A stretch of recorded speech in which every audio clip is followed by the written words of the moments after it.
ऐसा बुद्धि तक पहुंचता है। इसलिए आम और जामुन में भी एक समझ पाना वास्तव में कठिन है और कठिन लगता है, लेकिन इसके बाद भी यह एक है, सर्वम खल्विदम ब्रह्म।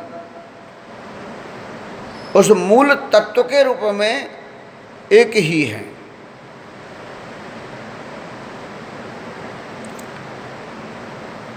तो हमने कहा था, पहले हम उस तरफ चलते हैं कि आशा और विश्वास, फिर दूसरे प्रश्न की ओर बढ़ेंगे। आशा निश्चयात्मक शब्द नहीं है,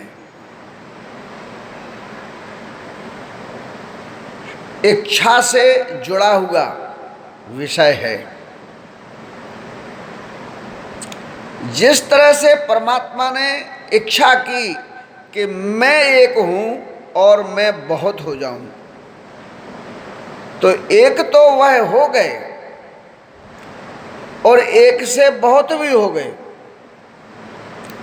लेकिन पुनः वही एक होने में कितनी कठिनाई आती है कि वो परमात्मा स्वयं भी अपने संकल्प से, अपनी इच्छा से, अपनी आशाओं से इस विराट स्वरूप को प्राप्त किया, लेकिन इसके बाद भी जो जो स्वरूप उसने धारण किए, जिन सृष्टि में जिस जिस को उसने धारण किया, वो धर्म कहलाया, धार्मिकता कहलाई उसमें, लेकिन इसके बाद भी विकृति आई और उसको अवतार लेने की व्यवस्था बनाना पड़ी और अपने स्वरूप की का भी संरक्षण नहीं हो पाया।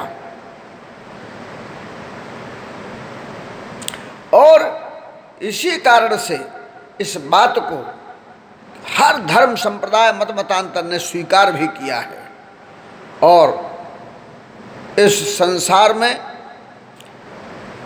एक विचारधारा के साथ आशान्वित तो रहता है, लेकिन निश्चयात्मक नहीं हो पाता।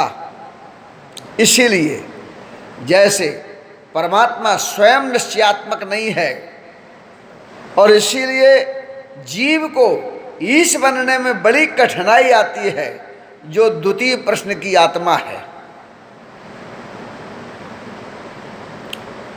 जीव के ईश समान, जीव ईश्वर के समान नहीं है,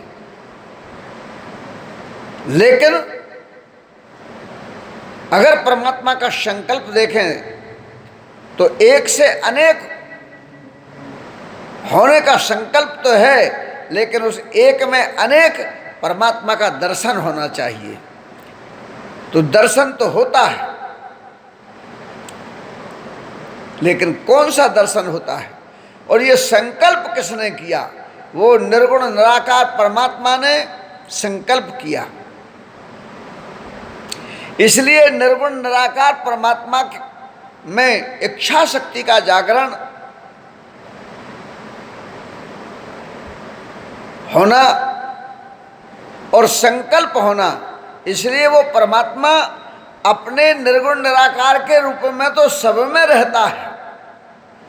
जिस रूप से उसने संकल्प किया है उस रूप में तो वो रहता है, सब में है। जैसे बिजली के हर उपकरण में बिजली रहती है और उसको, उस उपकरण को संचालित होने में उसी की मुख्य भूमिका है, उस एनर्जी की, उस ऊर्जा शक्ति की, चाहे वो चेतन प्राणी में हो और चाहे वो जड़ स्वरूप में हो, सब में उसकी अपनी शक्ति और सत्ता ही कार्य करती है, लेकिन दिखाई नहीं देती। दिखाई देता है उसका विविधता वाला स्वरूप, और विविधता में जिसने संकल्प किया वो निर्गुण निराकार है। इसलिए वो हर स्वरूप में निर्गुण और निराकार के रूप में विविध भी है, लेकिन सगुण साकार की अवस्था में उसको जानना और पहचानना वास्तव में कठिन तो है। संत तुलसीदास जी ने भी कहा, अभिगत गति कछु कहत न आवे, यो गूंगे मीठे फल को रस अंतर्गत ही भावे। एक तो ये कहा, सूरदास तुलसीदास ये हमारे ऐसे मूर्धन विद्वान हुए, उन दोनों की उक्ति है ये। तो दूसरी तरफ